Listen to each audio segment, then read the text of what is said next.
안녕하십니까. 저는 부산대학교 치과학 보존과에 근무하는 박정일 교수입니다. 오늘 제가 말씀드릴 내용은 글래스 아이노머라는 재료에 관한 이야기입니다. 원래 글래스 아이노머라는 용어는 구성요소에 대한 설명에서 파생되었습니다.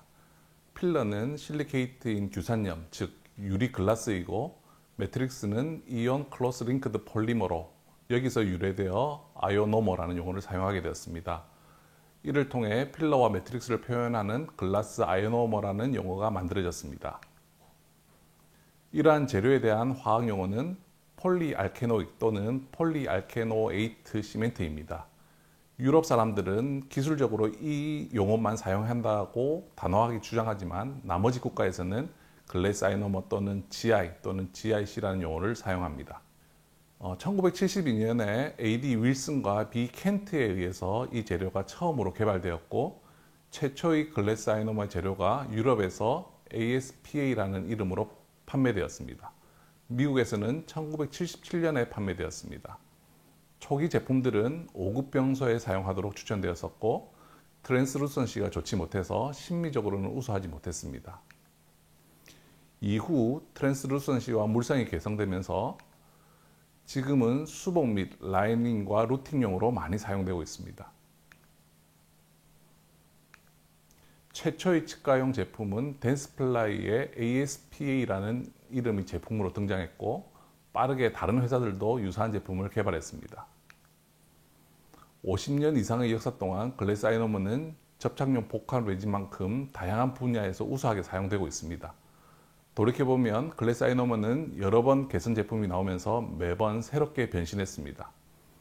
그래서 글래스 아이노머에 대해서 다양한 면의 임상가들이 언급이 있었습니다. 글래스 아이노머와 복합 레진을 비교해보면 글래스 아이노머 개발이 복합 레진에 비해서 3에서 5년 정도 늦게 시작되었습니다. 작은 필러 크기, 더 나은 매트릭스 디자인, 기타 여러 가지 변화가 처음에는 복합 레진에서 시작되었고, 나중에는 글래스 아이노머에서 이와 같은 과정이 일어났습니다. 초기에는 글래스 아이노머가 복합 레진과 경쟁되었으나 개선하거나 잠재적인 유용성에서 글래스 아이노머는 충분히 빠르게 개선되지 않았었고, 레진과의 많은 마케팅 전투에서 복합 레진이 우승하고 글래스 아이노머가 패배했습니다. 하지만 오늘날까지 글래스 아이노머는 소멸되지 않았고 여전히 유용한 재료로 사용되고 있고, 수복제와 이장제, 간접 수복용 시멘트로 널리 사용되고 있습니다. 특히 개발도상국에서 유용한 ART 수복물로 가장 추천되고 있습니다. 이 부분에 대해서는 이후 자세히 설명을 드리겠습니다. 앞서 말씀드린 것처럼 영국에서 1972년 A.D. 윌슨과 B. 켄트에 의해서 처음으로 이 재료가 개발되었습니다. 최초의 재료가 말씀드린 것처럼 ASPA라는 명칭으로 판매되었습니다.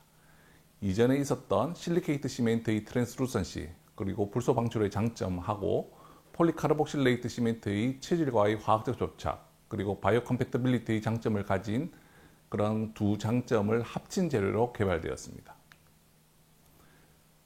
초기의 글래스 아이노머는 심미적으로 많이 부족했습니다. 표면도 매우 거친 표면을 가졌고, 세팅 시간도 매우 오랜 시간이 필요했습니다. 물성도 약해서 마모 저항성이 매우 불량했고, 하이드레이션에 대해서 매우 취약했으며 핸들링도 매우 어려웠습니다. 추후 이제 포뮬레이션을 변화를 주었는데, 타르타릭 애시드나 좀 더 반응성 있는 애시드를 첨가하기도 하고, 파우더와 리퀴드를 정량화하기 위해서 패키지 방법을 개선하기도 하고, 강도를 위해서 메탈 성분을 첨가하기도 하고, 레진 성분도 첨가하는 등 다양한 방법으로 모디피케이션 하면서 물성을 개선시켜 왔습니다. 글래스 아이노머의 장점은 아마 여러 선생님들께서 아실 것 같습니다. 치질과 화학적으로 접합하고 불소를 오랫동안 방출하며 치질과 열 팽창 개수가 유사하고 생체 적합성이 좋다는 것입니다. 반면 글래스 아이노머의 단점은 수분과 건조에 매우 민감하고 물성이 약하다는 것입니다. 프랙처 터프니스, 프랙처 스트렝스, 마모 저항성이 모두 낮습니다. 레진과 비교시 일반적인 글래스 아이노머는 심미성이 상대적으로 부족한 편입니다. 적응증으로는 직접 수복용으로 사용 시에는 스트레스 베어링 에어리어가 아닌 5급이나 루트 캐리어스, 간혹 3급 와동에 사용하고 유치에서 주로 많이 사용됩니다. 터널 프레퍼레이션 시에도 사용되는데, 이제 터널 프레퍼레이션 수복물이라는 것은 마지널 리치를 파괴하지 않고 형성된 에모 캐버티 또는 디오 캐버티의 수복물입니다. 또한 ART 수복에 가장 추천이 됩니다. ART에 대해서 간단히 살펴보면 ART는 아트라우마틱 레스토레이티브 테크닉의 약자입니다. 이 술식은 즉각적으로 치과 치료가 불가능한 제3세계 나라에서 이제 널리 만연되어 있는 우식증을 대체하기 위해서 고안되었습니다. 만연한 충치가 있는 환자에게 우식을 파내고 파우더 리퀴드 재료를 섞어서 엄지와 집게 손가락 사이에 공 모양으로 만든 다음에 와동을 막아서 임시 수복물을 만드는 방식으로 치과 의사가 아닌 일반인이나 본인 스스로 치료를 했습니다. 이러한 재료로 후지9이 가장 많이 사용되었는데, 이 재료는 불소를 방출하고 치아 구조에 대해서 우수하게 밀봉할 수 있고 파절에 충분히 저항할 수 있으며 쉽게 수리할 수 있기 때문에 대부분 성공적으로 여겨졌습니다. 단순히 환자가 일반 치과 클리닉에 가서 전문적인 치료를 받을 수 있을 때까지 시간을 벌기 위해서 한 임시적 치료가 ART였습니다. 이 ART 치료는 12개월에서 한 18개월 정도는 거뜬히 견딜 수 있었습니다. 주목할 만한 결과는 이 재료가 예상보다 더 잘 견뎌지고 더 잘 사용되고 종종 3, 4년 이상의 내구성을 제공한다는 것입니다. 이러한 이유로 치과의사는 이제 ART 재료인 후지9을 과거에 아말감과 복합 레진의 대체제로 간주했고 이것을 지금도 사용하고 있습니다. 이 재료는 쉽게 적응할 수 있고 특별한 아이솔레이션 기술이 필요하지 않습니다. 또 다른 글래사이너머의 적응증으로는 간접 수복물의 루팅 시멘트로 많이 사용되고 라이너나 베이스로도 주로 많이 사용됩니다. 또한 한국에서는 보험이 되는 수복 재료로 많이 선택되어지고 코어 재료로도 많이 쓰이기도 합니다. 글래사이너머를 사용해서는 안 되는 경우는 영구치에서 응력을 많이 받는 스트레스 베어링 에어리어입니다. 1급, 2급, 4급 경우가 해당됩니다. 물성이 약하기 때문이죠. 우리가 치아색 직접 수복 재료를 분류하자면 글래사이너머와 레진 모디파이드 글래사이너머, 콤포머라 불리는 폴리애시드 모디파이드 컴포지트 레진, 컴포지트 레진 이렇게 구분 지을 수 있습니다. 글래사이너머와 컴포지트 레진 사이에 이들의 중간체 성격을 지닌 레진 모디파이드 글래사이너머와 콤포머가 존재하는 것입니다. 글래사이너머는 전통적인 산염기 반응으로 세팅 반응이 일어나고 레진 모디파이드 글래사이너머는 레진 성분이 함유되어 있기 때문에 글래사이너머의 산염기 반응 외에 레진 재료의 광중합 또는 화학중합 반응도 일어날 수 있는 재료입니다. 콤포머와 레진은 레진 폴리머 중합 반응으로 세팅이 됩니다. 글래사이너머를 이제 자세히 한번 살펴보도록 하겠습니다. 글래사이너머의 구성물은 크게 파우더와 리퀴드로 나누어집니다. 글래사이너머의 파우더는 이온이 풍부하고 쉽게 유리되는 칼슘 알루미노 플로로 실리케이트 글라스로 주로 구성되어 있습니다. 리퀴드는 폴리알케놀릭 애시드로 구성되어 있습니다. 리퀴드가 애시드, 즉 산이라서 보관과 유통기한이 짧을 수 있기 때문에 이것을 연장시키기 위해서, 즉 반감기를 늘리기 위해서 요즘은 리퀴드에 해당하는 애시드를 냉동 동결 건조시켜서 파우더에 함께 첨가하고 실제로 리퀴드로 공급되는 것은 워터와 약간의 아크릴릭 애시드를 섞은 리퀴드를 제공하고 있습니다. 앞서 분류에서도 보셨겠지만 여기에 레진 성분들이 첨가될 수도 있습니다. 글래사이너머의 세팅 과정은 폴리알케놀릭 애시드에서 유래된 수소이온이 파우더의 글라스 표면을 어택하면서 글라스 내부에 있는 양이온들이 용출되게 되고 리퀴드의 카르복실산의 음이온이 이 용출된 칼슘과 알루미늄과 같은 양이온들과 산염기 반응을 통해서 폴리카르복실염을 만드는 과정입니다. 글래사이너머 파우더를 살펴보면 산에 잘 용해되는 칼슘 플로로 알루미늄 실리케이트 글라스로 구성되고 이들의 입자 크기는 한 4에서 한 50 마이크론 정도로 그라인딩 되어 있습니다. 불소도 포함되어 있기 때문에 재강화의 장점이 있지만 이 불소 때문에 트랜스루선시를 떨어뜨리는 단점도 있습니다. 이외에 파우더 속에는 방사성 불투과성을 위해서 스트론튬이나 바륨과 같은 성분도 포함되어 있습니다. 글래스 아이노머의 파우더는 이처럼 이온이 용출 잘 되는 글라스로 구성되어 있고 그 글라스들은 실리콘 디옥사이드, 알루미늄 옥사이드, 칼슘 플로라이드, 알루미늄 포스페이트, 소디움 플로라이드, 알루미늄 플로라이드과 함께 섞여져 들어가 있습니다.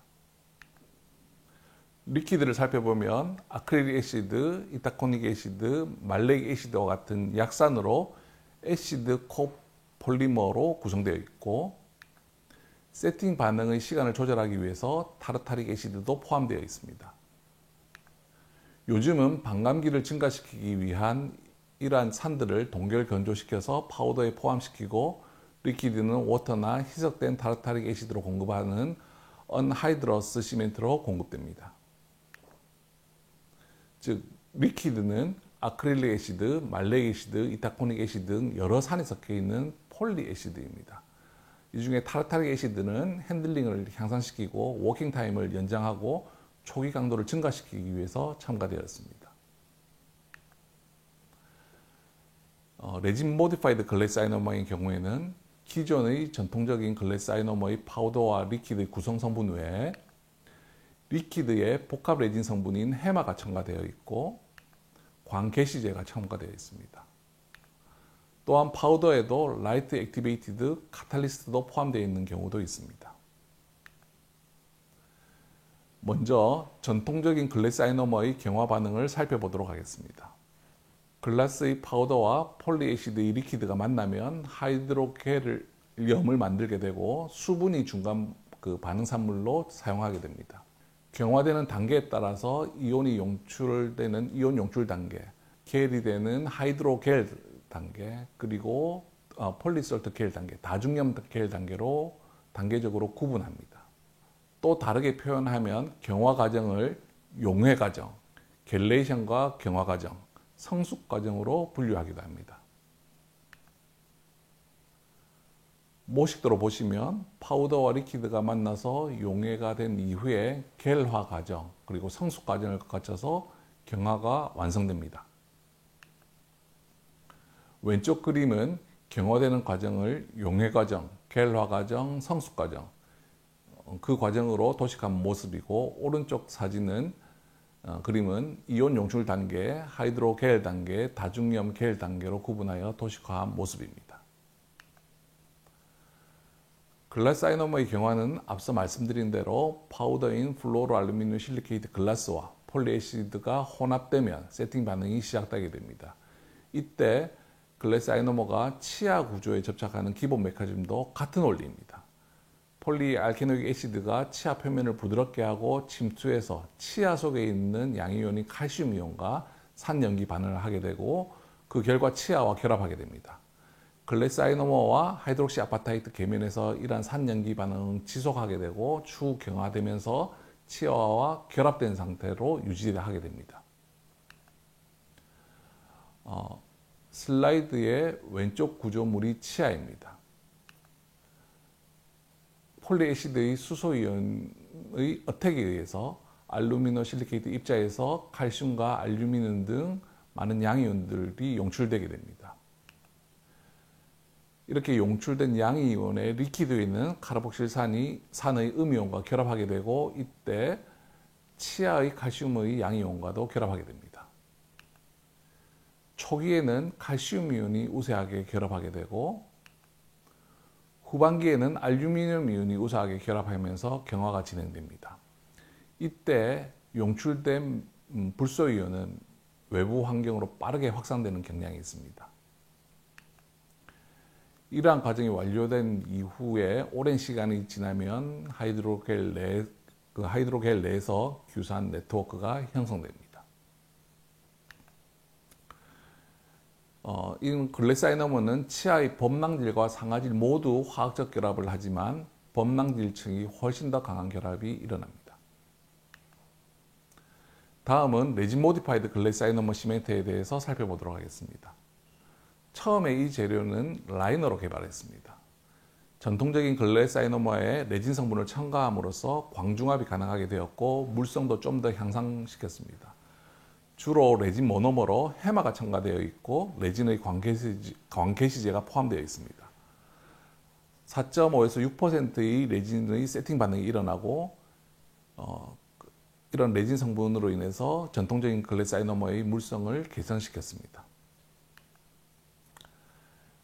레진 모디파이드 글래사이너머도 역시 마찬가지로 불소를 방치로 하고 치아와 화학적으로 접합하는 전통적인 글래사이너머의 장점을 다 가지고 있고, 또한 좀 더 강하고 신미성이 좋은 복합 레진의 장점을 가지고 있습니다. 이 둘이 결합을 한 것입니다. 아울러 수분에 민감하고 경화 과정이 느리며 초기 강도가 떨어지는 글래사이너머의 단점과 중압 수축에 의한 미세 누출 등의 복합 레진의 단점을 감소할 수 있는 재료로도 볼 수 있습니다.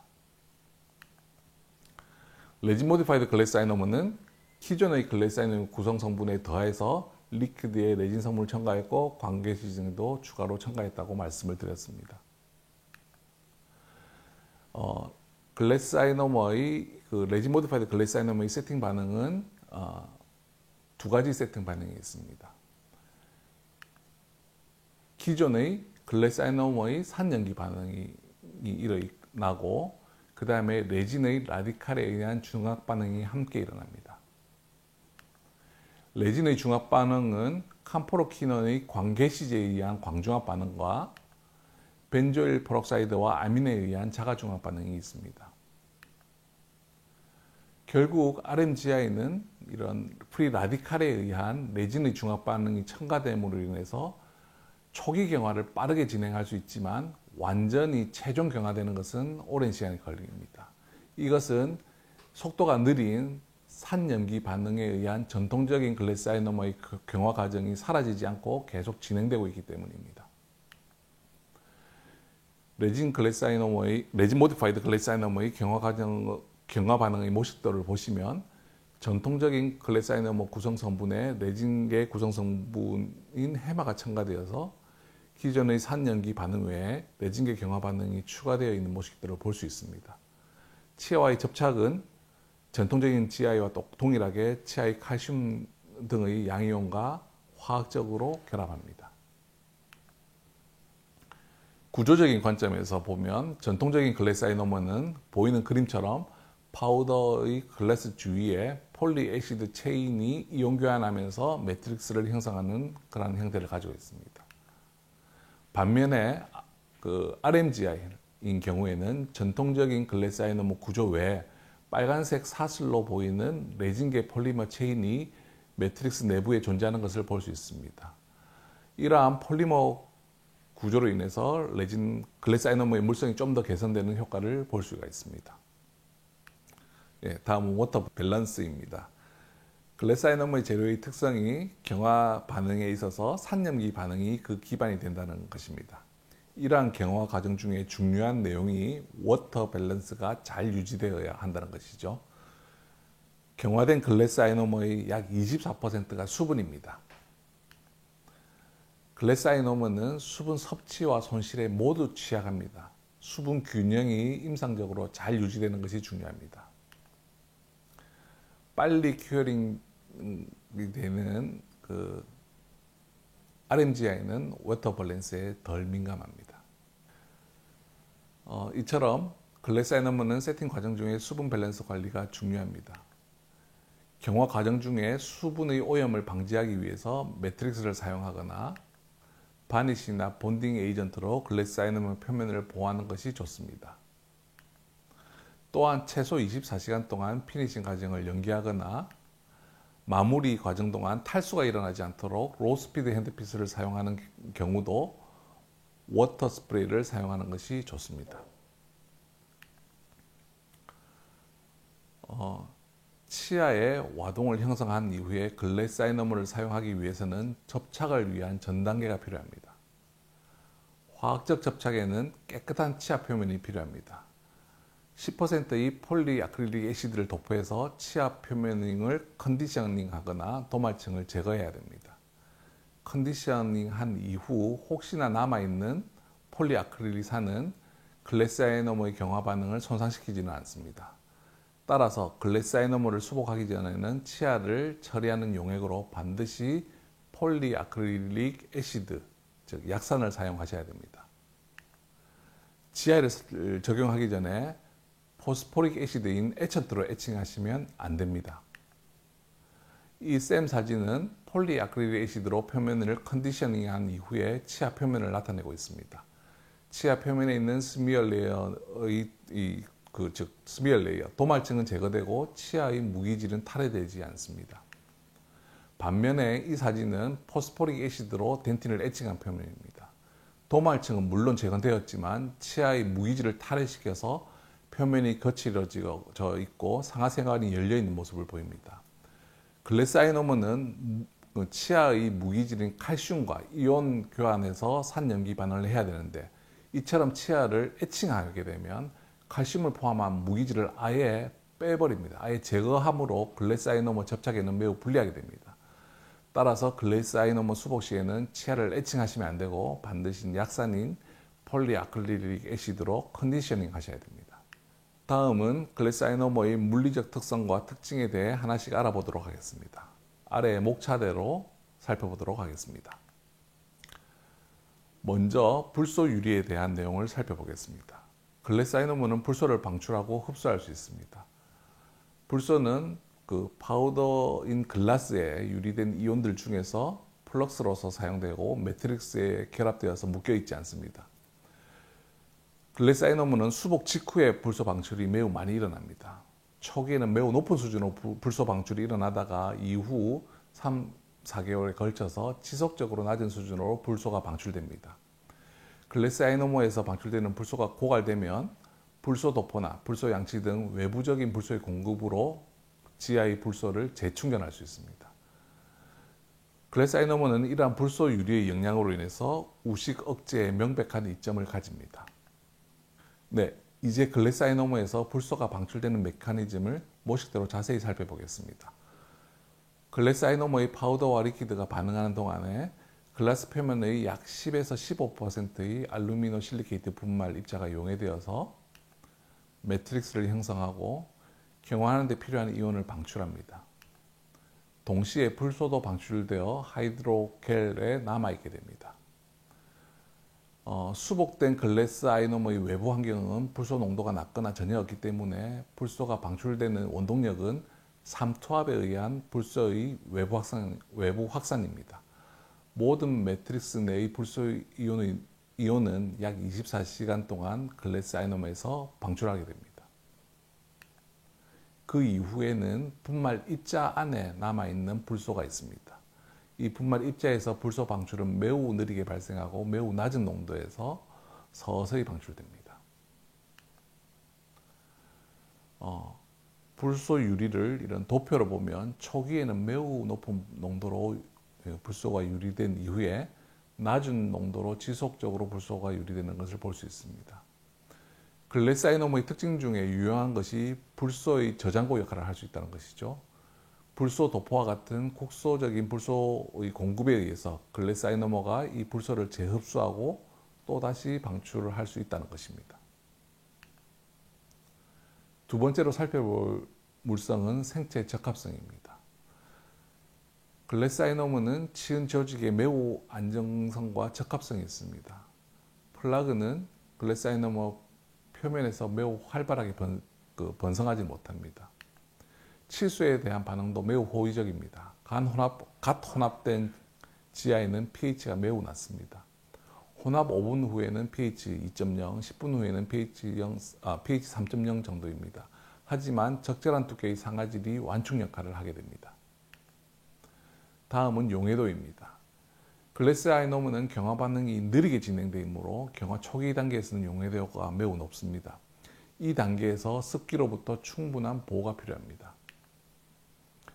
특히 외부 불소 도포로 사용되는 APF 겔은 pH 3 정도의 산성 성분을 가지기 때문에 글래스 아이노머의 표면을 손상시킬 수도 있습니다. 애시드가 불소의 글래스 입자의 부분 용해를 일으킵니다. 따라서 애시드의 산성 성분은 글래스 아이노머의 표면의 용해를 야기할 수 있습니다. 다음은 최적 변화입니다. 글래스 아이노머는 세팅 과정 시에 약 3%의 수축이 일어납니다. 하지만 경화 과정이 매우 느리게 진행됨으로써 재료 자체의 흐름에 의해서 보상이 됩니다.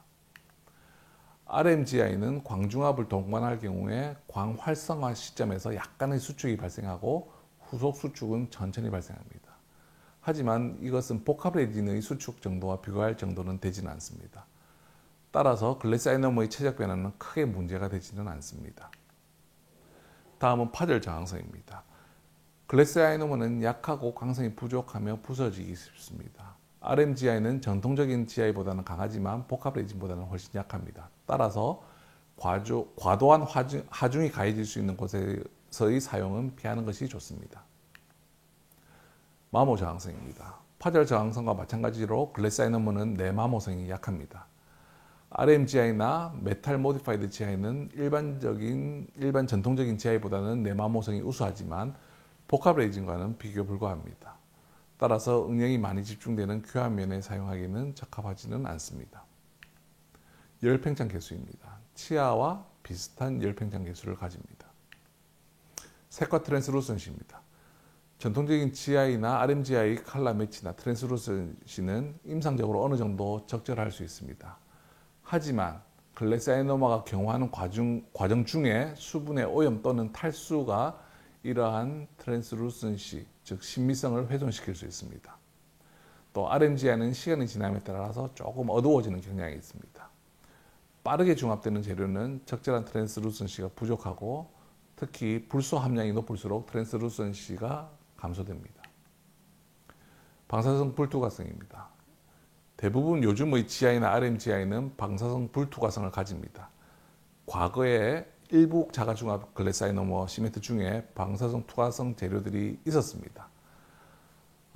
하지만 스트론튬 바륨 같은 이런 성분들이 추가되거나 대체되어서 지금의 대부분의 GI 재료들은 방사성 불투과성을 나타내고 있습니다.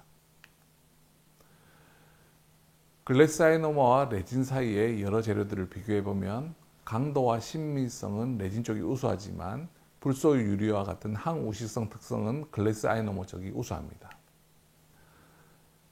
다음은 글래스 아이노머를 이용한 임상 과정에 대해서 간략하게 살펴보겠습니다. 일반적인 과정은 치아의 쉐이드 셀렉션 한 이후에 치아를 청소하고 격리, 우식 제거, 깊은 와동인 경우에는 이장제를 도포하고 치면에 덴팅 컨디셔너를 적용한 이후에 세척하고 글래스 아이노머를 핸드 믹싱하거나 기계를 이용해서 트리츄레이션 한 이후에 와동 내에 주입합니다.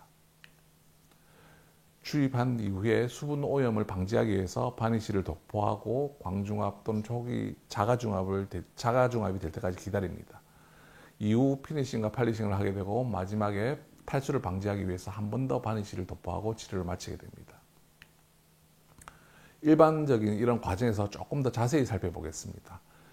글래스 아이노머로 수복이 필요한 케이스를 잘 선정하는 것이 중요한데 가장 유용한 경우가 우식 활성도가 높은 치아를 사용하는 것입니다. 그리고 이 역시 스트레스 베어링 에어리가 아닌 와동을 선택하는 것이 중요합니다.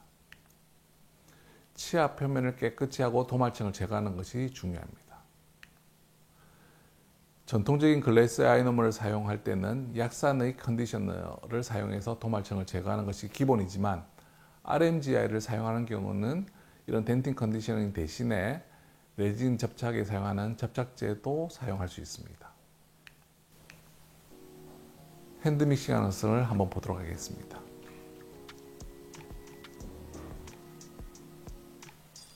핸드 믹싱에는 저렇게 파우더와 리퀴드가 분리되어 있습니다.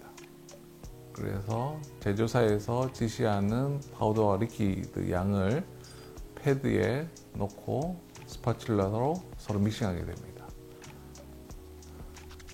핸드 믹싱 시에는 파우더와 리퀴드의 레이쇼가 매우 중요합니다.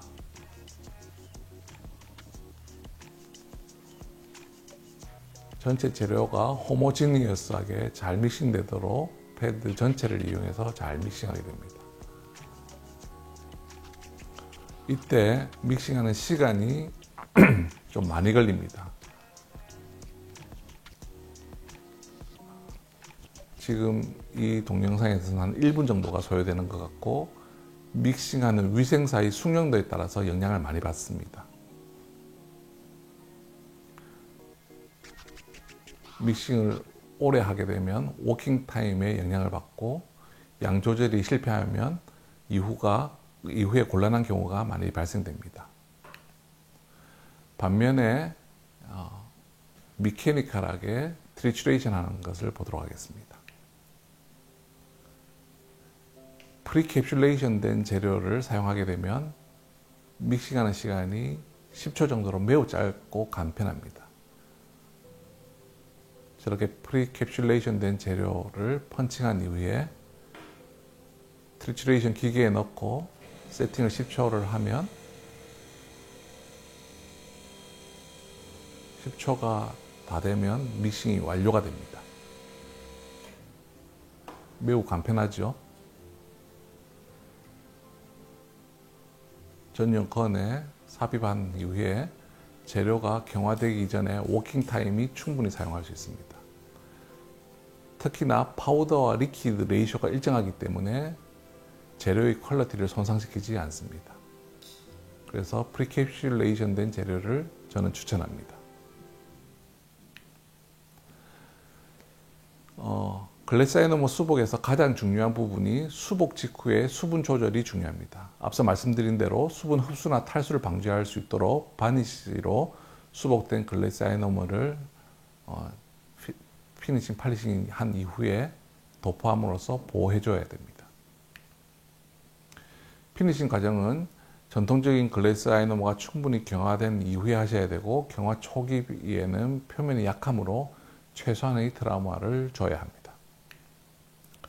RMGI의 경우에는 광중압으로 초기 경화가 빨리 이룰 수 있고 표면 강도가 더 우수하기 때문에 정통적인 GI보다는 더 빨리 피니싱 할 수 있습니다.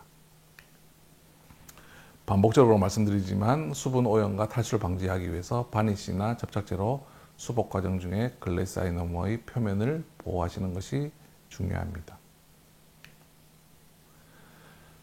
다음은 글래스 아이노머로 재료로서 한국에서 가장 많이 사용되고 있는 GC사의 제품들에 대해서 한번 살펴보겠습니다. 후지라는 이름으로 글래스 아이노머의 여러 제품들이 개발되고 시판되었습니다. 수복제용, 베이스용, 시멘트용 여러 용도로 개발되었고 출시되었습니다. 각각의 제품마다 용도가 조금씩 다르게 소개되었고, 어떤 특정한 한 회사에서 글래스 아이노머의 용도별 종류가 이처럼 다양하게 출시하는 회사는 아마도 GC 회사가 유일하지 않나 싶습니다. 그래서 글래스 아이노머에 대해서는 GC 회사의 후지 제품들이 시장 점유율에 있어서 매우 앞서 나가고 있는 것 같습니다. 가장 많이 사용되는 수복 재료로 후지 9을 먼저 살펴보면, WH와 함께 ART 수복 재료 처음에 개발되었습니다. 후지 9의 이 9이라는 뜻은 1에서 9까지 숫자 중에서 제일 뒤의 숫자인 9를 썼습니다. 이것은 회사에서 글래스 아이노머의 최종 형태를 목표로 한 개발을 의미하고 있습니다. 최고로 최종 형태로 만들겠다는 거죠. 현재는 후지 9 GP가 주로 사용되는데, 이 GP는 제너럴 퍼포스라는 용어로도 있고, 그 다음에 범용이라는 제너럴 프로덕트라는 의미도 있고, 그리고 제리아트릭, 페디아트릭의 앞글자를 딴, 즉 고령자와 소아치과에 적합한 용도로 사용한다는 뜻도 있습니다. 그 다음 버전으로 후지 9 GP 패스트가 나왔고, 그 다음 버전으로 후지 9 GP 엑스트라가 그 다음 버전으로 시판되었습니다. 후지 9 GP 패스트가 나와서 경화 시간을 많이 줄였는데, 그것을 더 개선한 것이 후지 9 GP 엑스트라입니다. 이 엑스트라는 것은 기존의 패스트에 비해서 투명도와 불소 방출, 그리고 세팅 시간을 개선한 제품이라는 뜻입니다. 그래서 엑스트라라는 용어를 썼습니다. 엑스트라 트랜스루선시, 엑스트라 패스트 엑스트라 플로라이드입니다. 불소 방출이 기존의 것보다 2배나 향상되었고 무엇보다도 트랜스루선시 향상으로 신미성이 좀 더 개선되었습니다. 또한 경화 시간이 더 빨라져서 더 빠른 시간 안에 피니싱이 가능해진 장점이 있습니다. 경화 시간은 빨라졌지만 작업 시간은 패스트와 동일해서 술자가 와동 내에 이 재료를 주입하고 작업하는 시간은 이전의 패스트와 같습니다. 이 제품으로 임상 적용한 증례들을 간략하게 살펴보면 영구치에서 매우 국소적인 우식이 있는 경우에도 사용할 수 있었고 이 역시 교합이 닿지 않는 매우 작은 필름피셔 부위를 수복한 경우입니다. 우식 범위가 큰 경우 상부 레진 아래 베이스용으로 후지나인을 사용한 경우이며 마지널 리티지가 건전한 터널 프랩에도 사용한 경우입니다. 치경부 우식 병소에도 유용하게 사용할 수 있었으며 비우식성 치경부 병소에도 마찬가지로 사용될 수 있었습니다. 치경부 병소에 수복한 경우입니다. 베이스용 재료도 많이 사용되고 있습니다. 고령의 노인 환자에서 우식 활성도가 높은 경우에 항우식 재료로서 유용하게 사용될 수 있습니다. 이러한 후지9 GP 엑스트라는 수복에 있어서 최고의 결과를 내기 위해서 회사가 제시하는 방법은 첫 번째, 와동 삭제한 이후에 10초간 댄디 컨디셔너로 와동의 도말층을 제거하고 캡슐형 후지9 GP 엑스트라를 트리츄레이션 하여서 혼합한 이후에 와동 내에 주입하고 그리고 형태를 만들고 마지막으로 G코트 플러스를 도포해주라고 하고 있습니다. 이 G코트 플러스는 표면 강화용 코팅 재료로서 글래스 아이노메어 표면에 도포됨으로써 글래스 아이노메어 표면에 존재하는 틈새를 채우고 향후 교합력이나 응력에 의한 마모나 크랙을 방지해서 제품의 내구성을 증가시킬 수 있다고 합니다. 이것은 GC 아메리카 회사에서 제공하는 임상 동영상을 한번 마지막으로 보도록 하겠습니다.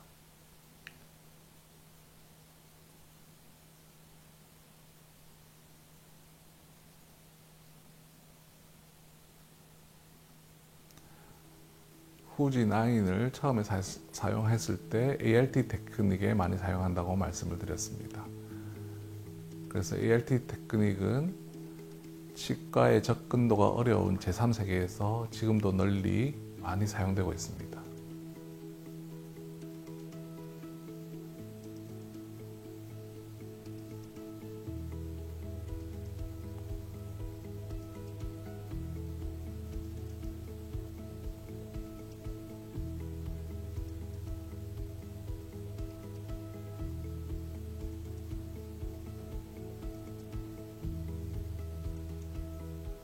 한번 하는 것을 보도록 하겠습니다. 수복 전에 소구치의 근심 루트에 캐리어스가 있었습니다. 그러한 경우에 스푼 익스카베이터나 익스카베이터로 우식을 제거를 하게 됩니다. 핸드 인스트루먼트로 제거할 수 있는 우식을 충분히 제거하게 됩니다. 물론 교환면에 있는 우식도 제거 가능한 경우 제거하면 됩니다. 술정과 수루 사진입니다. 그리고 형성된 와동에 컨디셔너로 컨디셔닝을 합니다. 스미어 레이어를 제거하는 것이죠. 10초 동안 컨디셔너를 도포하게 됩니다.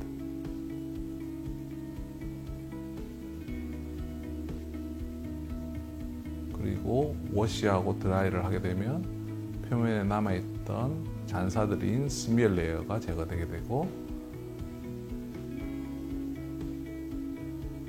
앞서 보신 것처럼 이게 트리츄레이션을 하게 됩니다. 10초를 세팅하고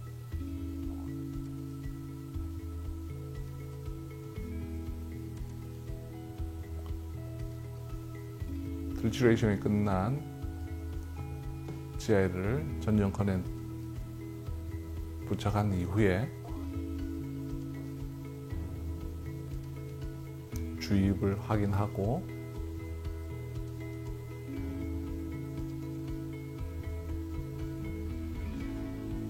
와동 내 글래스 아이너머를 삽입하게 됩니다.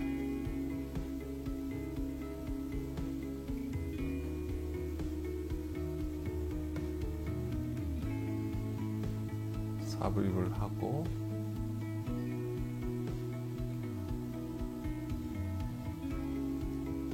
기구를 이용해서 잘 다져 넣을 뿐더러 과도한 것을 제거할 수 있습니다. 형태도 어느 정도 워킹 타임을 통해서 만들어 줄 수 있습니다.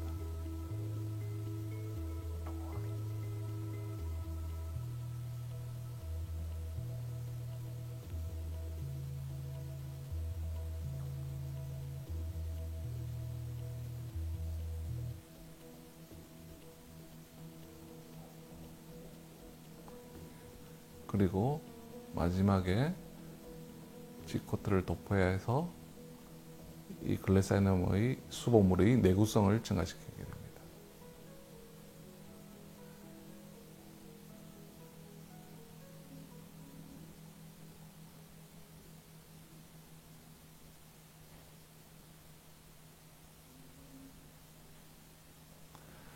네, 이상 보셨다시피 치과 체어의 하이스피드가 없이 핸드 인스트루먼트와 저런 재료와 소소한 장비를 통해서 수복할 수 있는 방법이 ART 테크닉입니다.